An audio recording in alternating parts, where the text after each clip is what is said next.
नमस्कार मित्रों, आपको विश्वास आसानी से नहीं होगा, लेकिन आज के युग में जहाँ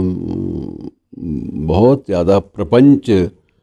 रचने के बाद कुछ लोग स्वयं को अपने इर्द गिर्द एक ऐसा आभा मंडल बना लेते हैं कि उन पर भरोसा आप ना भी करें तो कोई फ़र्क नहीं पड़ता, लेकिन बहुत सारे लोग, करोड़ों ऐसे भी हैं जिन बातों पर भरोसा कर लेते हैं। आज मैं आपको उस चरित्र की बात, उस व्यक्ति की बात आपसे बांटने जा रहा हूं, जो व्यक्ति इक्वाडोर नामक एक छोटे से देश के क्षेत्र में आने वाला एक टापू खरीद कर वहाँ का मालिक बना हुआ है, और उसने इसको यूनाइटेड नेशंस ऑफ कैलाश पर्वत, यूनाइटेड नेशंस ऑफ कैलाश, इस नाम से वहाँ पर अपना एक साम्राज्य खड़ा कर लिया है। और ये व्यक्ति स्वामी नित्यानंद के नाम से अपने देश में काफ़ी ज़्यादा चर्चित रहा है। और लगभग 15-20 साल पहले इसके विरुद्ध अपनी बलात्कार के आरोप और इसके विरुद्ध यौनाचार के आरोप, ऐसे गंभीर आरोप लगे थे जिसमें इसके विरुद्ध गिरफ्तारी का गैर ज़मानती नॉन बेलेबल वारंट भी जारी किया गया था, लेकिन ये किसी भी तरह से पुलिस के काबू में नहीं आया और ये विदेश भागने में सफल हो गया था। ये बात कोई नई नहीं है, काफ़ी पुरानी है। और लेकिन अब ये है कि वहाँ जाकर जो प्राप्त सूचनाएं हैं उनके मुताबिक वहाँ जाकर इसने एक टापू ख़रीद लिया और टापू को घोषित कर दिया अपनी एक देश, और उस देश का नाम यूनाइटेड स्टेट्स ऑफ कैलाशा रख दिया।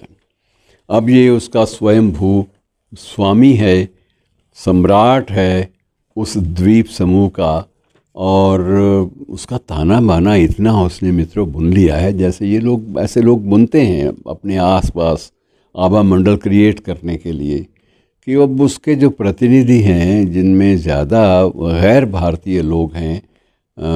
पाश्चात्य सभ्यता में रंगे हुए लोग हैं, जो या तो अमेरिकन हैं या अंग्रेज़ हैं,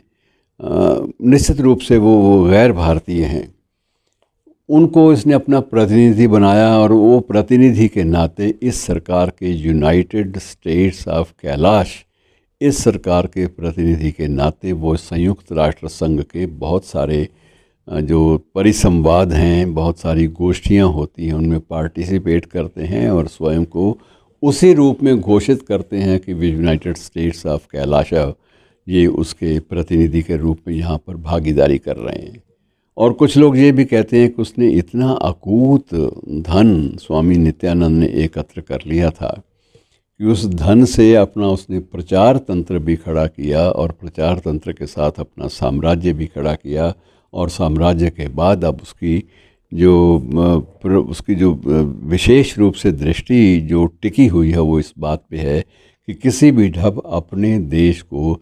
संयुक्त राष्ट्र संघ के देश के रूप में मान्यता दिलाने में सफल हो जाए। और ये भी निश्चित है कि जब ऐसा कोई होता है, ऐसा कोई घटनाक्रम सामने आता है, तो ये देश अपनी सेना भी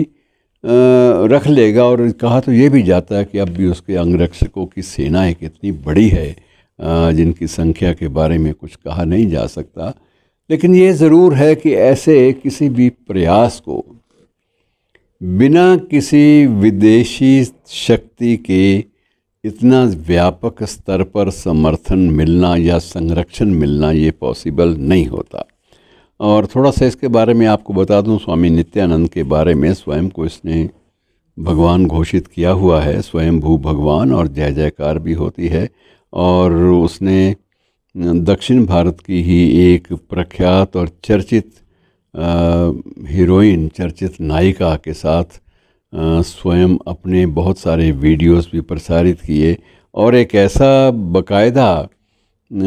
आडंबर रचा कि उसके श्रद्धालुओं की संख्या वो भी लाखों से धीरे धीरे करोड़ों तक पहुंच गई।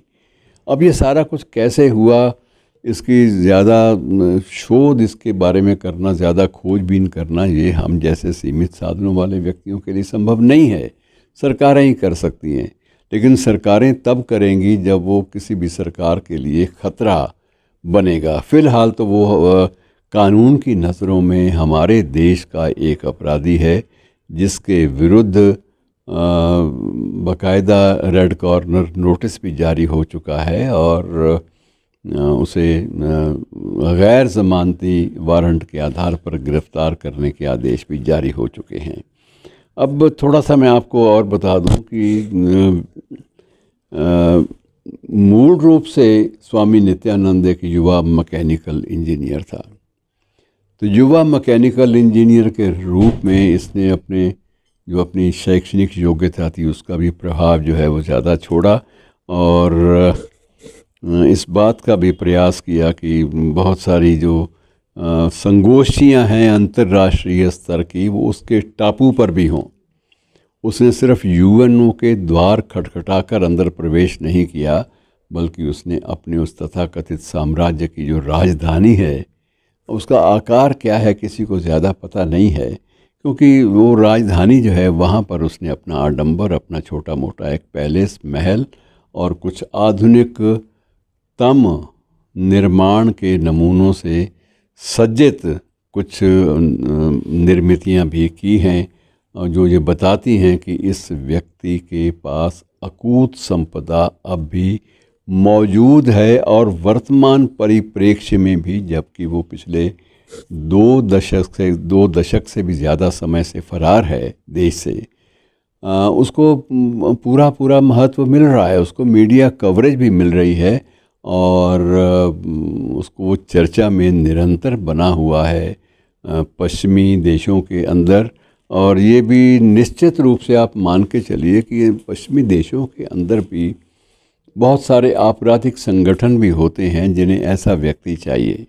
जो ऐसे व्यक्ति के लिए काम करने को भी तैयार हो जाते हैं। तो ये सारा मायाजाल क्या है, इसको समझना हमारे बस में तो नहीं है, लेकिन ये निश्चित है कि ऐसी गतिविधियाँ जब ऐसे स्वयंभू ईश्वर के अवतार रच लेंगे और अपने गिर्द एक आभा मंडल का निर्माण करने में सफल हो जाएंगे, तो निश्चित रूप से हमारी जो आस्थाएं हैं साधु संतों के प्रति, उनमें खरोंचें तो आती हैं, ये मानकर चलिए। और ये भी निश्चित है कि स्वामी नित्यानंद जैसे व्यक्ति का धार्मिक दर्शन से किसी भी धार्मिक दर्शन से कोई वास्ता हो ही नहीं सकता। जो व्यक्ति इतना महत्वाकांक्षी है कि वो अपना साम्राज्य खड़ा कर रहा है, उस व्यक्ति का तप से, त्याग से और संन्यस्त जीवन से कोई भी संबंध नहीं है। अब वो स्वयं को शंकराचार्य की परंपरा में वो घोषित करने की फिराक में भी है। शुक्रिया।